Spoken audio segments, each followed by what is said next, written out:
ছাত্র জনতার গণ অভ্যুত্থানে আওয়ামী লীগ সরকারের পতনের ৯ মাস পর দেশ ছাড়লেন হাসিনা সরকারের সাবেক রাষ্ট্রপতি আব্দুল হামিদ।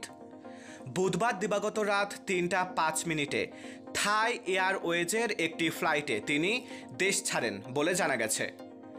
শাহজালাল আন্তর্জাতিক বিমানবন্দরের দায়িত্বশীল একটি সূত্র তার দেশ ছাড়ার বিষয়টি নিশ্চিত করেছেন। সূত্রটি জানিয়েছে, রাত ৩টা ৫ মিনিটে থাই এয়ারওয়েজের TG ৩৪০ নম্বর ফ্লাইটে ব্যাংককের উদ্দেশ্যে ঢাকা ছাড়েন আব্দুল হামিদ। সূত্রটি জানিয়েছে, গত রাত ১১টার দিকে শাহজালাল আন্তর্জাতিক বিমানবন্দরে যান আব্দুল হামিদ।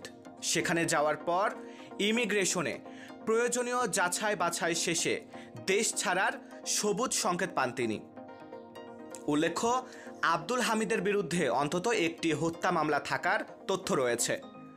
গত ১৪ জানুয়ারি কিশোরগঞ্জ সদর থানায় তার বিরুদ্ধে এই মামলাটি দায়ের করা হয়। মারুফ হাসান বিশাল, বাংলার ১০।